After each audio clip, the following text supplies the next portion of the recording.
안녕하세요. 6월 19일 금요일입니다. 다우지수 다시 찔끔 하락해서요. 이틀째 혼조세 마감입니다.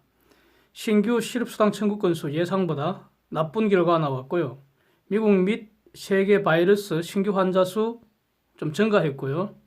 오늘 밤은 미국 선물 옵션 동시 만기일에 대한 경계감도 작용한 것 같습니다. 다우가 마이너스 39포인트에서 마이너스 0.15% 내렸고 S&P 500 지수 강보합세고요. 나스닥 32포인트 0.33% 올랐습니다. 나스닥은 5일째 상승입니다. 반도체 지수 마이너스 0.2% 내렸습니다. 국채 수익률 추가 하락해서 10년물 0.707%이고요. 달러 지수 97.4로 올랐고 원달러 1212원으로 내렸고 원엔 11.33으로 내렸고 위안달러는 7.09로 올랐습니다. 유가 2%대 추가 상승해서 WTI 38.9불, 브렌트 41.5불입니다. 데이터 정리하겠습니다.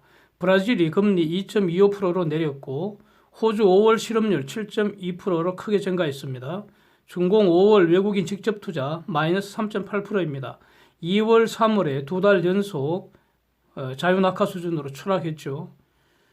그 이후에 계속 하락세 이어지고 있는 모습입니다. 스위스 금리 0.75% 동결했고요. 인도네시아는 금리를 4.25%로 내렸습니다. 영국은 금리를 0.1% 동결하면서 채권 매입을 1,000억 파운드 더 추가를 했습니다. 그래서 총 양적 완화 수준이 7,450억 파운드에 이르게 됐습니다. 영국 금리가 1월에 0.75%였으니까 지금 엄청 내린 겁니다. 미국 필라델피아 6월 경제지표 발표됐는데 제조업 지수 플러스 27.5로 급 반등을 했고요. 이 예상치가 마이너스 23이었으니까 엄청나게 좋아진 거죠. 그 다음에 다른 지표들도 모두 급 반등하는 모습 보이고 있습니다. 오늘 빅데이터가 신규 실업수당 청구 건수입니다. 150만 8천 명 발표 났는데 예상이 130만 명이었으니까 매우 나쁘네요. 연속 건수도 2,054만 4천 명으로 예상인 1,980만 건 크게 상회했습니다. 미국의 5월 선행지수는 전월비 2.8%로 증가세였습니다. 이전치가 마이너스 6.1이었고 예상치가 2.3이었으니까 매우 양호한 값이죠. 그래서 오늘 발표된 미국 경제지표는 고용시장 외에는 대체로 이전보다는 좋아지는 모습이 분명합니다. 근데 고용시장 종합적인 평가는 7월 3일 이번에는 7월 3일 발표되는 6월 고용보고서를 봐야지 알 수 있을 것 같습니다. 예, 진행 좀 보겠습니다. 펜스 부통령 인터뷰에서 현안 밝힌 거 한번 정리해 보겠습니다. 인프라 투자는 1조 달러보다는 줄어들어서 4천억 불 정도라고 했고요.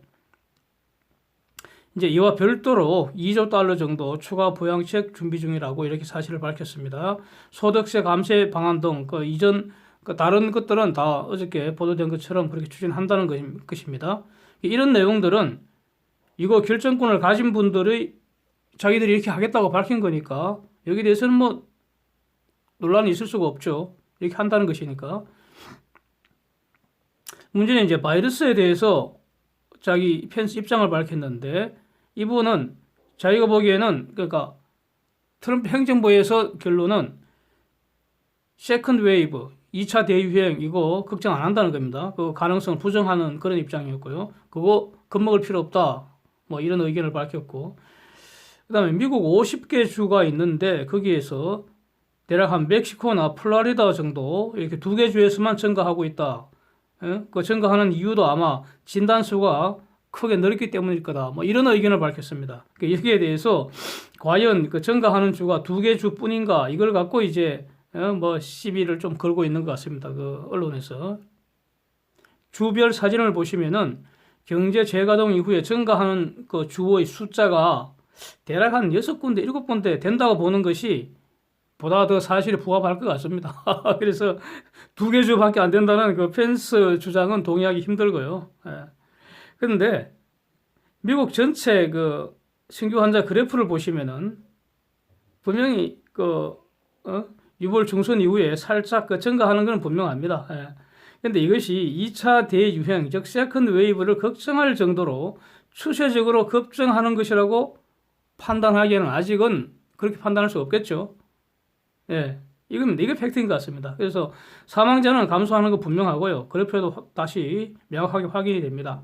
그 다음 진단 건수 급증한 것도 사실이고요. 그래서 증가하는 그 주가 2개냐 7개냐 뭐 이런 것보다는 세컨드 웨이브 아직 걱정할 단계 아니라는 이런 평가가 더 중요한 거 아니겠는가. 근데 이보다 더 이제 중요한 것은 어떤 경우에도 그래서 세컨드 웨이브가 다시 온다 하더라도 다시 경제 셧다운 하지는 않을 거라고 트럼프도 거듭 확인하고 있고요. 펜스도 이렇게 확인하는 것 같습니다. 예. 폼페오하고 양재츠가 하와이에서 미팅했는데 이거 뭐 결국 하나마나한 건 무난히 지나간 것 같습니다. 이렇게 평가하는 게 맞을 것 같습니다. 원래 기대한 것은 없었던 것으로 알고 있고요. 예. 그래서 그렇게 뭐 사실 그렇게 큰 주목을 끌었던 것도 아닌 것 같습니다. 중공이 만나자고 해서 그래서 조용하게 미국과 중공의 중간 지점에서 이제 만난 것인 것 같고요. 뭐 상견례 비슷한 거 아니겠습니까? 앞으로 몇 번 더 보겠죠. 그래서 예, 분명히 그 회담은 이어지리라고 봅니다. 그래서 각자 그 자기 입장만 다시 그 확인하고 돌아섰는데 문제는 회담 후에 바로 중공이 홍콩 보안법 입법화 그 마무리하는 절차 시작했다는 거죠. 그래서 분명히 이 절차는 마무리 지을 걸로 봅니다. 이거는 어떤 그 근거를 남기는 것이니까. 예. 근데 과연 그 입법 절차를 마무리 짓고 나서 그 절차에 따라 홍콩에 직접 중공이 무력을 투입할 것인지는 별개의 문제일 거라고 봅니다. 이거 투입하는 문제는 중공으로서는 상당히 부담이 될 것이기 때문에 일단 입법 절차는 마무리해 두고 있지만 당연히 또 홍콩에서는 항의하는 시위가 계속 이어지겠죠. 그것은 일종의 독립투쟁이라고 보여지기 때문에 자유와 독립을 위한 그런 투쟁이라고 보여지기 때문에 계속 갈 것이고 여기에 대해서 과연 중공이 정말로 그 무력 투입할지는 그거는 별개의 문제가 아닐까 이렇게 정리하고 주목을 하겠습니다. 아주 재미있는 뉴스가 미 연방검찰이 크로포드 테크놀로지 그룹이라는 중공 기업을 기소를 했다는 겁니다. 그런데 그 혐의가 뭐 기술 절도 이런 게 아니고요. 불량 마스크 때문이랍니다. 불량 마스크. 그래서 지금 그 미 중간에 첨예하게 대립하고 있는 이 판에 중공으로서는 적어도 진짜 지금 쪽팔리는 사건이 발생했습니다.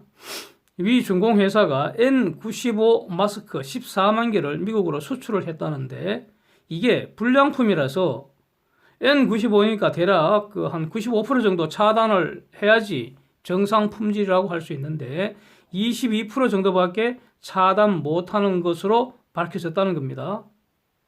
자, 근데 도대체 이 마스크가 뭐냐? 보통 때는 이거 뭐 신경도 안 쓰잖아요, 마스크. 보통 때는 1월까지만 해도. 근데 지금은 완전히 달라졌죠, 상황이. 매우 중요한 바이러스 방어 장비인데 불량 마스크 사용하다가 바이러스 공격으로 죽거나 병신될 가능성에 노출되는 거 아닙니까?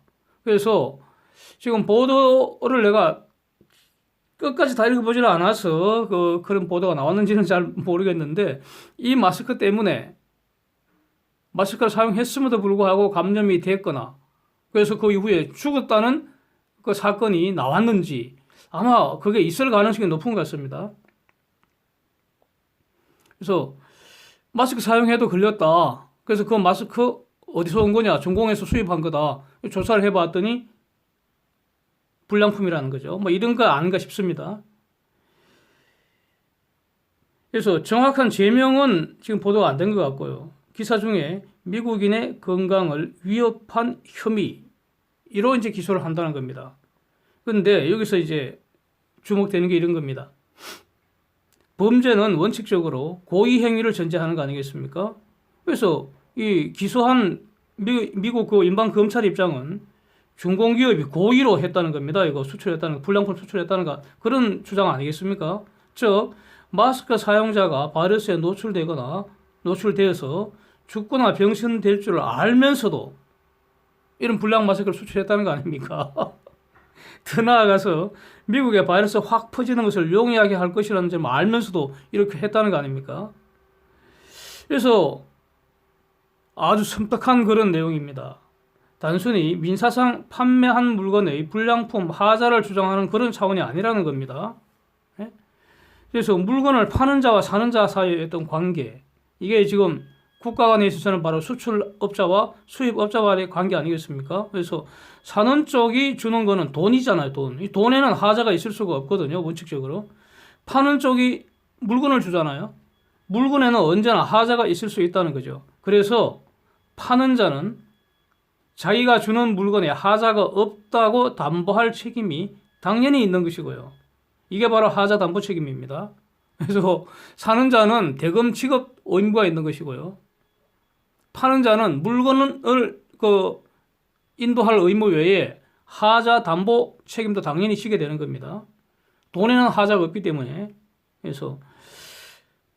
그래서 이런 어떤 그 문제는 원칙적으로 민사상 뭐 손해배상이나 뭐 계약을 해지하거나 뭐 이런 차원으로 해결하는 것이지 형사 문제로 넘어가는 것은 극히 이례적입니다. 그게 잘 없습니다, 이거. 예? 왠지 이제 돈 준다 해놓고 안 주면은 나중에 그 사기죄가 문제가 될 수도 있을 텐데, 근데 항상 돈이 입금이 되고 이렇게 돼야지 또 물건을 주고 하니까 이렇게 형사 문제로 넘어가는 건 지극히 이례적이죠.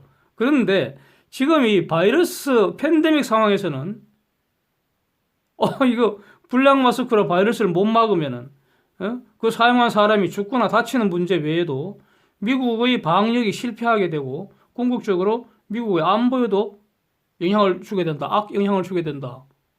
이렇게 인과관계가 무한하게 확장될 수 있다는 겁니다.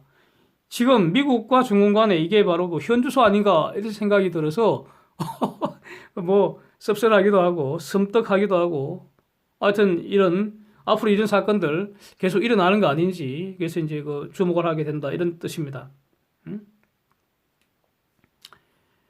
하여튼 만약 이 케이스에서 그 마스크 사용했음에도, 그 불량 마스크 사용했음에도 감염됐다면 상해죄가 문제되는 것이고요. 그 사람 개인의 입장에서는 죽었다면 살인죄가 문제될 수도 있는 거죠. 네, 그렇습니다.